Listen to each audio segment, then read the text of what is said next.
تخيل معايا دري صغير ولات عنده 3 سنين ومازال ما كيعرفش يهضر لدرجه والديه صحاب ليهم واش فيه التوحد. هذا الدري النيت غادي يجي واحد النهار ويقلب الموازين ديال الكون كامل، ماشي بذكاء خارق في الحساب ولكن بالخيال. واش كنتي عارف بلي نظريه النسبيه بدات غير بحلم، وبلي اينشتاين كان كيتخيل راسو راكب فوق شعاع ديال الضوء؟ اليوم غادي نسافروا في العقل ديال اكبر عبقري في التاريخ، البرت اينشتاين. وجد راسك حيت داكشي اللي كيسحاب ليك عارفو على الجاذبيه والزمن كله غادي يتبدل دابا. زاد البرت عام 1879 في المانيا. في المدرسه كان حرفيا مكلخ في المواد اللي فيها الحفظ، والاساتذه كانوا كيكرهوه حيت كان ديما كيسول علاش. واحد الاستاذ قالها له نيشان: انت ما غتوصل لوالو في حياتك.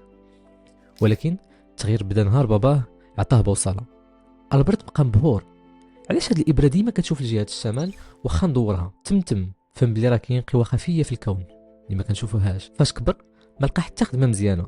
تخيلوا العبقري ديال العصر ديالو كان خدام سكرتير بسيط في مكتب براءة الاختراع في سويسرا، حرفيا مقابل الوثائق ديال الناس. ولكن في الحقيقة الجسم ديالو كان في المكتب والخيال ديالو سارح في الكون. عام 1905 هاد خونا اللي جالس في مكتب بسيط غادي ينشر 4 ديال الاوراق علميه. هاد 4 ديال الاوراق يغيروا الفيزياء ديال 200 عام. اهم حاجه دارها هي النسبيه الخاصه. اينشتاين قال لنا بلي الزمن ماشي هو نفسه عند كل شيء. تخيل معايا الا ركبتي في مركبه فضائيه كتمشي بسرعه قريبه من سرعه الضوء وسافرت شي عام ورجعتي للكره الارضيه، فحرفيا غادي تلقى صحابك شرفوا وماتوا وانت يلاه كبرتي بعام. وزاد ختمها بالمعادله اللي كيعرفها الصغير والكبير: E equal mc سكوير. بمعنى بسيط شويه ديال الماده كتعطينا طاقه خياليه، وهذه هي اللي غتكون السبب في صناعه القنبله الذريه من بعد. واخا اينشتاين كان في حد ذاته انسان مسالم، ولكن الصدمه الكبيره كانت في 1915. اينشتاين قال نيوتن مول التفاحه: اسمح لي، الجاذبيه ماشي قوه كتجرنا للارض. اينشتاين تخيل الكون بحال واحد الثوب كبير سماه الزمكان، سبيس تايم. الكواكب والنجوم كينعسوا فوق هذا الثوب وكيجروه لتحت. تخيل الكره ديال الحديد محطوطه فوق ثوب، هذيك الهبطه او الانحناء اللي كدير الكره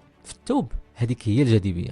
هذه الفكره كانت حمقى اكثر من القياس، حتى العام 1919 فاش وقع كسوف الشمس وتاكدوا العلماء بلي اينشتاين عنده الصح، والضوء فعلا كينحني مع هاد الهبطه اللي كيديروها الاجسام في النسيج ديال الزمكان. في ديك الليله اينشتاين ولا سوبر ستار في العالم كامل. واخا ولا اشهر رجل في العالم، اينشتاين ما كيهتمش براسو بزاف. شعرو كان ديما مشعكك وباقي كيسرح بزاف في الخيال ديالو. كان كيقول الخيال اهم من المعرفه.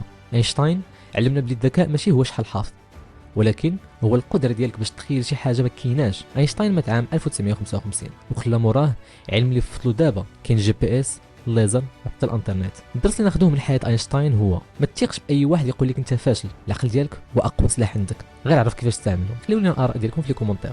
واش فريمون الزمن ماشي ثابت؟